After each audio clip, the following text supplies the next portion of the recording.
Episode 613.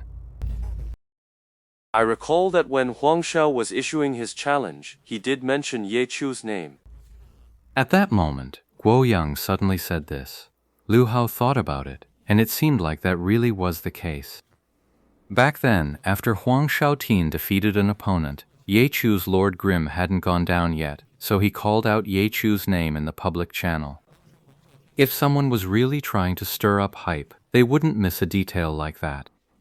The name Ye Chu itself was a massive headline grabber. Every major guild knew Lord Grimm was Ye Chu, so why did no one expose him? They just didn't want to help him solidify that identity. In their eyes, Ye Chu was a competitor, and with the popularity that name carried, everything would go far more smoothly for him, so they were more than happy to let him keep playing the anonymous nobody. This guy never showed his face before, so proving himself on his own was never going to be easy.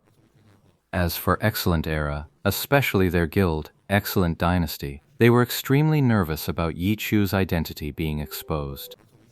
Ye Chu's identity would have a massive impact on their Excellent Dynasty, especially among the veteran fans. Within the Jia Guild, quite a few veteran members with over 5 years of tenure were fans of Ye Chu. If his identity were exposed in such a convincing manner, it would become fundamentally impossible for the Jia Guild to ever move against him. When other guilds tried to make trouble for Ye Chu, they even had to step up and take the bullets for him, unless Excellent Era was willing to sacrifice its reputation and popularity and bear the stigma of abandoning a meritorious veteran. This is exactly why Excellent Era was the most anxious and frustrated about the whole situation. As for the other clubs, they were just frustrated that their own players had been turned into free advertising, boosting their rivals' popularity. The new team Zan Lulan had founded started off with considerable popularity, and with a steady stream of hype and promotion, they kept grabbing more attention. Everyone had high hopes, convinced this would be a powerhouse capable of shaking up the league. And now, with Lord Grimm pulling off this stunt, they'd proven their strength in no uncertain terms. Although the headline claimed it was a swarm of pro aces ganging up on Lord Grimm was now firmly tied to the new team. The team was founded by Zan Lu Lan, but Lord Grimm had become its spokesperson, its ace player. If Lord Grimm is strong, doesn't that mean this new team is strong too? And just how strong was Lord Grimm? The full match report detailed exactly how Lord Grimm had defeated Huang Shaotian. Huang Shaotian?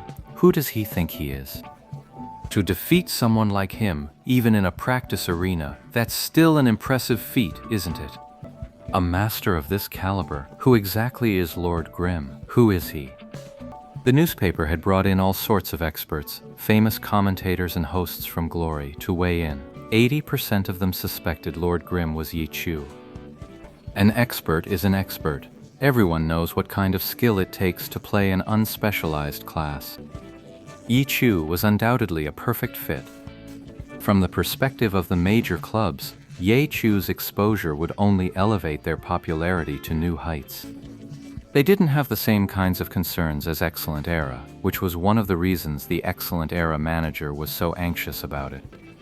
With so many clubs facing interviews, all it would take is one, just one, nodding to the media, and Lord Grimm's identity as Ye Chu would be 100% confirmed.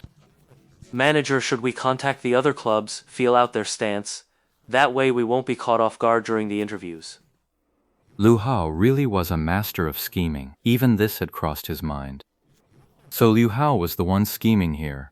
The tone he referred to, of course, meant how the other clubs would answer questions about Lord Grimm.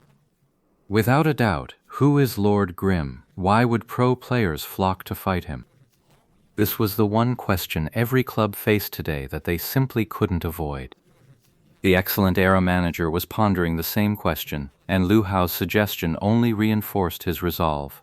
He was just reaching for the phone when Wang Sheng from the club's PR department suddenly spoke up. I don't think that'll be necessary.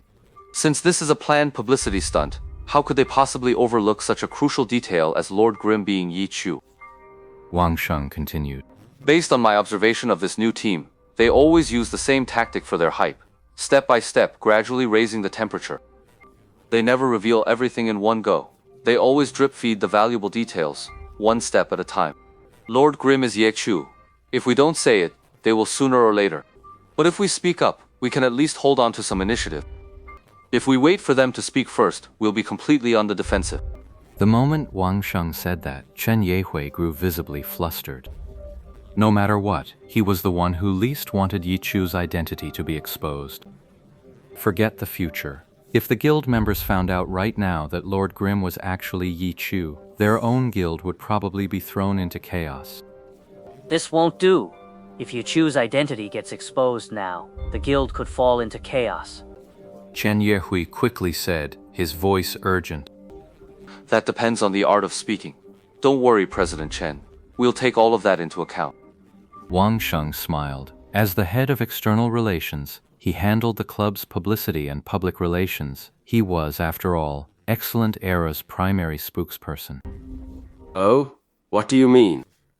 The manager asked, because while Wang Sheng was responsible for the specifics, he still had to oversee the general direction. Damn it! Excellent Era is way too shameless. Print media coverage was never fast enough. By evening, digital outlets had already published interviews with many pro players involved in the morning's incidents. Of course, the program couldn't air every player's comments. When it came time to pick who made the cut, it was always the top-tier pros who got the spotlight, no exceptions. The major clubs seemed to have coordinated their response, all of them admitting outright that they were curious and paying attention because they suspected Lord Grimm was Yi Chu, yet not a single one phrased it with absolute certainty. It should be. Playing as an unspecialized requires a deep understanding of every class to succeed. Looking at the strength Lord Grimm has shown, Yi Chu is unquestionably the first choice. This was Wang Jishi of Team Tiny Herb speaking. An unspecialized is absolutely not a class a newbie can handle, and to master it to this degree, without a doubt Yi Chu, I believe it's him. This was Tyranny's captain, Han Wenqing, speaking. Ye Chu, right. Because he's really strong.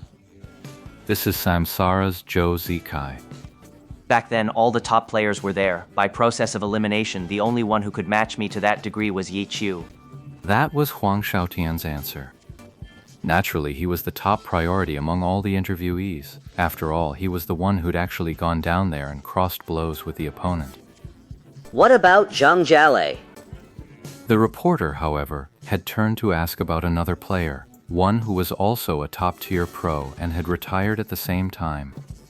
Zhang Jiel, yeah, I called him. He said it wasn't him. Huang Shaotian said this with a perfectly straight face, even though he was the first one in the pro circle to know that Lord Grimm was Ye Chu. Now, he was acting like he'd only figured it out during the fight. So, what are your thoughts on this match? I lost, but for a pro player, wins and losses are just part of the game.